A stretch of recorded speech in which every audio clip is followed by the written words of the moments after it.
They say betrayal comes in whispers, in the quiet moments between love and deception. But mine didn't. Mine came like a wrecking ball, shattering everything I thought I knew. For years I believed in the life I had built. My empire, my family, my son, my legacy.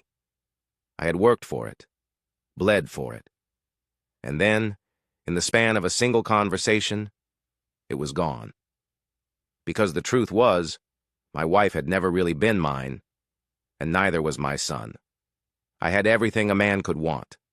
Wealth, success, power, 3 marriages, 3 daughters, each from a different ex-wife. I had learned to navigate relationships like I navigated business deals, efficiently, strategically, without emotion getting in the way. Or so I thought. But there was always something missing. An heir, a son, someone to carry my name, to inherit. The empire I had built from the ground up, and then she came along. Lena wasn't like the women I used to date. She didn't come from wealth, didn't understand the world of private jets, designer dresses, and 5-star vacations. She grew up poor. The kind of poor that stains a person, leaves a mark they can never quite wash off. She knew what it was like to skip meals, to wear secondhand clothes, to live in a world where dreams were nothing more than a cruel joke. But she was different, smart, sharp, well-read. She could hold a conversation about Dostoevsky and quantum physics in the same breath. And yet, there was something fragile about her, something broken in a way that made me want to fix her. So I did. I pulled her out of the dirt, out of the life that had beaten her down. I gave her a world she could have never imagined, a mansion, a life of luxury, and most importantly, a business, her own beauty salon. It was supposed to be her passion project, something to give her purpose, independence, but in reality, it was just another expense, another check I wrote every month to keep her happy. Then, our son was born. I had never felt anything like it. Holding him in my arms, seeing my name on his birth certificate, it changed something in me. This wasn't just another child. This was my legacy, my bloodline, the one who would carry my name forward when I was gone. For a while, life was good. Perfect, even. And then things started to shift. It was subtle at first. A look, a hesitation, a flicker of something in Lena's eyes when she thought I wasn't watching. She started staying out later than usual. At first, she said it was because of the salon. Meetings, networking, late-night planning sessions. But I knew better. Her business was bleeding money. It was barely surviving. I was the one keeping it afloat, so what meetings could she possibly have? Then there was her phone. She was never without it, always keeping it close, locking it the moment I entered the room. She used to be open, used to laugh and show me funny texts from her friends. Now she was different, guarded. Told myself I was imagining things, that I was being paranoid, that I had been married too many times to trust anyone fully. But the feeling wouldn't go away. One evening, as she was getting ready to go out, I watched her from the doorway. She looked stunning. Red dress, hair done up, perfume that smelled expensive. She looked like a woman going on a date, not a wife running a failing business. "Where are you going?" I asked. She barely looked at me as she adjusted her earrings. "A business dinner. One of the salon suppliers." "A supplier?" I raised an eyebrow. "Since when do you handle those meetings yourself?" She turned, her smile too bright, too rehearsed. "I need to be more involved, don't I? You've said it yourself. I should take my business seriously." I wanted to believe her. I really did. But something about the way she avoided my eyes made my stomach tighten. "Fine," I said. "I'll have my driver take you." Her body tensed. "No need. I'll take an Uber." "Lena." I stepped closer, lowering my voice. "Why are you acting like this?" Her smile wavered. "Like what?" "Like you're hiding something." She laughed, a forced, nervous sound. "You're being ridiculous." I let it go, for now. But that night after she left, I sat in my office staring at the numbers. Her business was in trouble, and yet she wasn't asking me for help. That wasn't like her. I needed to know the truth. The next morning, I called my accountant. I want a full financial breakdown of my wife's business, I said. Every transaction, every deposit, every withdrawal. My gut told me something wasn't right. I just had no idea how deep the betrayal went. The next morning, I walked into my office and poured myself a coffee, waiting for the numbers to come in. I wasn't a man who made decisions based on gut feelings. I was a businessman. I dealt in facts, figures, hard evidence. But something about Lena's behavior didn't sit right with me. And if there was one thing I had learned in life, it was that when something felt wrong, it usually was. My accountant, Rachel, walked in an hour later, a stack of papers in her hands. She was efficient, no nonsense, the kind of woman who never wasted words. That's why I trusted her. "You asked for a full breakdown of your wife's business," she said, placing the file on my desk. I went through everything personally. I flipped open the file and scanned the numbers. The salon was bleeding money just as I suspected. More was going out than coming in. Rent, payroll, supplies.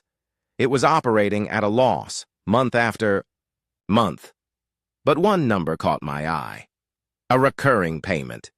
Every single month, a large sum of money was being transferred to a private account. The same account. "What's this?" I asked, tapping my finger against the line item. Rachel hesitated. "That's what I wanted to ask you. It's a personal transfer. It doesn't belong to any suppliers, no vendors, no known business expenses. Just a direct deposit into a private account under a corporate name." I frowned. "What corporate name?" She slid a separate paper toward me. "Mason and Hart Legal Services. But here's the thing. This firm hasn't been active for years. I did some digging. It used to be a small law office run by a guy named Daniel Hart. They lost their license years ago. No real cases, no clients, nothing." My grip tightened on the paper. "So why the hell is my wife's business paying them every month?" Rachel shook her head. "That's what I don't know. But it's a lot of money, and it's been going there for a long time." A slow, cold anger settled in my stomach. "Find out everything you can about this firm," I said, "and the people behind it." Rachel nodded and left the office, leaving me alone with my thoughts. I stared at the numbers, at the name on the paper. Mason and Hart, a dead firm, a shell, and my wife was funneling money into it. I told myself there had to be an explanation. Maybe an old debt, a bad investment, something, but deep down, I already knew. That night, I watched Lena more closely than I ever had before. She moved through the house as if nothing had changed, kissing our son on the forehead, smiling at me as she poured herself a glass of wine. She looked like my wife, but she wasn't. Not anymore. I waited until she was asleep before I walked into her home office. I had never gone through her things before. I had no reason to. But now, I needed answers. Her laptop was locked. Of course it was. Her desk drawers? Mostly empty, except for a few receipts, some scattered papers. And then I found it, a single business card tucked away beneath a stack of old invoices. The name on it was Daniel Hart. I sat down, gripping the card between my fingers. It wasn't a coincidence. The next morning, Rachel called me back. "I found something." "Tell me." "The account your wife has been paying into? It belongs to Daniel Hart, but he's not running a law firm anymore. He's bankrupt, no assets, no business, nothing." "Then why is he getting money every month?" There was a pause. "Because he's taking it from her. Or rather, she's giving it to him." Silence. Rachel sighed. "Look, I don't know what's going on, but this guy, he's not just some random lawyer. He has a record, assault charges, fraud. He's been in and out of legal trouble for years. And from what I can see, your wife has been sending him money for almost 3 years. 3 years! I felt something in me crack. 3 years. The room tilted slightly. I closed my eyes, inhaling through my nose. I could feel it now, the weight of the truth pressing down on me. "Who is he?" I asked quietly. Rachel hesitated. "I don't know for sure, but I'd say someone important to her." The words settled between us like a bomb waiting to go off. I hung up without another word. Lena was in the nursery when I found her, sitting on the floor, playing with our son. My son. I leaned against the doorframe, watching them. She looked up at me and smiled. "You're home early." I didn't smile back. "Who is Daniel Hart?" The color drained from her face. It was quick, just a flicker, but I saw it. The fear, the panic, the guilt. She opened her mouth, closed it. "What? You heard me?" I stepped closer, voice calm, controlled. "Who is he?" She shook her head, forcing a laugh. Where is this coming from?" "Don't lie to me, Lena." Silence. I could see her mind working, scrambling. For an answer, she was good. But I was better. "Are you cheating on me?" I asked. She inhaled sharply. "No." The answer came too quickly, too practiced, and I knew. I had spent my entire life reading people, knowing when they were bluffing, when they were lying, when they were hiding something. She was lying now. My hands curled into fists. "Are you sending him money?" She flinched. Just a little, and that's when I saw it. The guilt, the shame, the truth. Something inside me broke. For years, I had given her everything. Pulled her out of the dirt, given her a life she never could have had on her own. A business, a home, a child, and she had given me this, a lie. "Tell me the truth, Lena." My voice was quiet now, almost gentle. But the anger was there, simmering, beneath the surface, waiting to explode. She swallowed hard. And then she whispered, "I can't." I stared at her, my world tilting on its axis. She couldn't. Not she won't. She can't. Because whatever the truth was, it was worse than I imagined. And I wasn't ready for it. Not yet. I stood there, staring at my wife, the mother of my son, the woman I had pulled out of the gutter and given a life most people could only dream of, and she couldn't tell me the truth. That meant one thing. The truth would destroy me. I exhaled slowly, controlling the rage burning beneath my skin. "Lena, listen to me carefully. Either you tell me what the hell is going on or I'll find out myself." She looked down, her hands trembling in her lap. I had never seen her like this before, small, fragile, almost afraid. Afraid of me? No. Afraid of the truth. When she didn't answer, I walked out. I didn't slam the door, I didn't shout, I just left, and I went straight to my office. Rachel was already waiting for me. "I kept digging," she said as I walked in, "and I found something." I sat down, gesturing for her to continue. She placed a file in front of me. "Daniel Hart. He's not just some old lawyer your wife has been paying off. He's more than that." I flipped open the file, scanning the pages, and then I saw it. A birth certificate. My stomach clenched. Father's name, Daniel Hart. Mother's name, Lena Hart. I froze. The world around me seemed to slow down. Rachel's voice was quiet. "Your wife's maiden name wasn't the one you thought it was. She was married before, to him." I couldn't breathe. Married, before me, to him. Rachel kept talking, but I barely heard her. My mind was unraveling, piecing together the truth in fragments. She was with him for years. They were poor, struggling. He was abusive, gambling debts, criminal activity. She left him, disappeared for a while. Then she met you.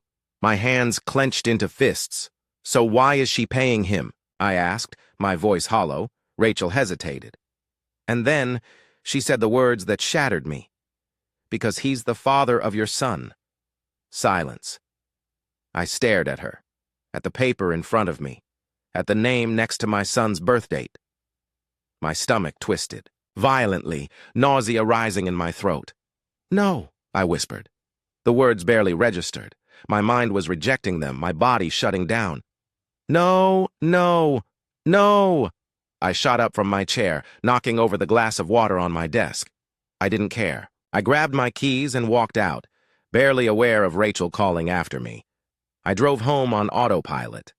The moment I stepped inside, Lena was already waiting. She had been crying. She must have known I would find out. I walked toward her slowly, like a predator stalking its prey. "Say it," I said. My voice was calm. "Too calm," she swallowed hard. "Please, let me—" "Say it." Tears welled up in her eyes. "I'm sorry," I laughed, a hollow, bitter sound. "Sorry," I repeated. "For what, Lena? For lying to me? For making me raise another man's child? For stealing my money and sending it to him behind my back?" Her hands covered her face. She sobbed. But I had no sympathy left. My son, my heir, not mine. My entire body felt like it was shutting down, like I was drowning in quicksand and there was no way out. I had spent 2.5 years loving him, holding him, teaching him how to walk, how to talk, and none of it was real. "You knew," I whispered. "And you let me believe I didn't have a choice," she sobbed. "Daniel threatened me.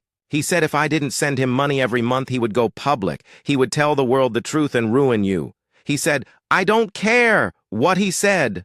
The words came out raw, violent. Lena flinched, and for the first time, I saw her for what she was. Not a victim, not the fragile woman I had saved from a life of poverty. She was a liar, a manipulator. And I had been her fool. I turned away, gripping the back of the couch to steady myself. "You let me love him," I murmured. "You let me think." Tears streamed down her face. "He is your son. Maybe not by blood, but you're the one who's raised him. He loves you. He thinks you're his father." I let out a harsh, bitter laugh. "No, Lena, he's not my son. He never was." She gasped like I had struck her, but I wasn't done. "You know what's funny?" I said, shaking my head. "If you had told me the truth, before all the lies, before the money, I might have forgiven you." She looked up, eyes hopeful. "But not now," I finished. Her face crumbled. I walked toward the door. "Where are you going?" she asked, voice shaking. I didn't look back. "To decide if I ever want to see you again." And then I walked out. I drove for hours, the city lights blurring into streaks of gold and red. My hands were gripping the wheel so tightly my fingers ached. I wasn't sure where I was going. Maybe I didn't want to go anywhere. Maybe I just wanted to escape, to outrun the truth that was now seared into my mind. My son wasn't mine. My wife had lied to me for years, and I had been a fool. I pulled into an empty parking lot, turned off the engine, and just sat there. The silence pressed down on me like a weight, my mind replaying every moment, every lie, every time Lena had smiled at me, kissed me, held our son in her arms as if everything was real. But it wasn't. It never was. A part of me wanted to drive back to the house, throw open the door, and demand answers. How could she have done this to me? How could she have let me love that boy, let me believe he was mine, when she had known the truth all along? But another part of me, the colder, rational part, already knew the answer.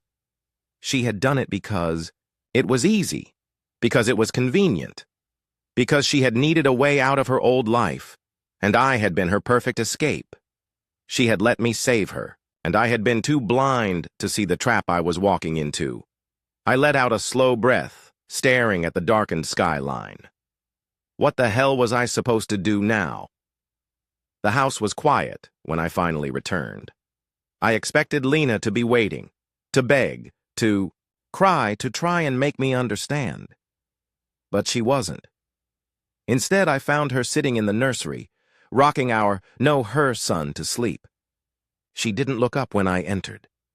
"I didn't think you'd come back," she whispered. I leaned against the doorway, crossing my arms.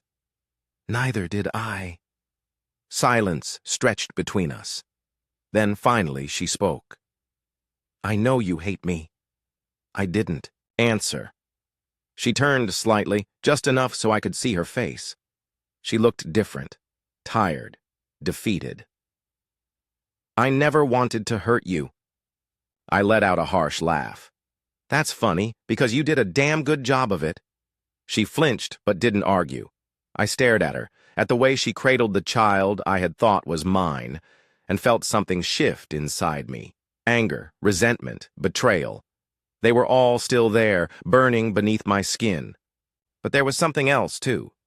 Exhaustion. Not just physical, but emotional. I was tired of being angry, tired of hating her, tired of feeling like I had lost everything in the span of a few hours. Because the truth was, I hadn't lost everything. Looked at the boy in her arms. He wasn't mine by blood. But I had been there for his first steps, his first words. I had held him when he cried, had stayed up with him when he was sick. I had loved him, and no DNA test could change that. I don't hate you, I said finally. Lena's eyes widened slightly, as if she hadn't expected that answer. But I don't trust you either, I continued. And I don't know if I ever will again. She swallowed hard. I deserve that. Yeah, I said. You do. I turned toward the door, ready to leave again, but her voice stopped me. What now? She whispered. I didn't answer right. Away. Because I didn't know. I had always believed that betrayal meant the end. That once trust was broken, it could never be repaired. But this wasn't just about her. This was about the boy who called me Dad. And as much as I wanted to walk away, as much as I wanted to erase everything and start over, I couldn't. Because no matter what, he still needed me. And maybe, just maybe, I still needed him too. I turned back, meeting Lena's tear-filled eyes. I don't know what happens next, I admitted, but I'm not leaving him, no matter what. She nodded, her shoulders shaking with silent sobs. And for the first time that night, I let out a breath I hadn't realized I'd been holding. I didn't forgive her. I didn't forget.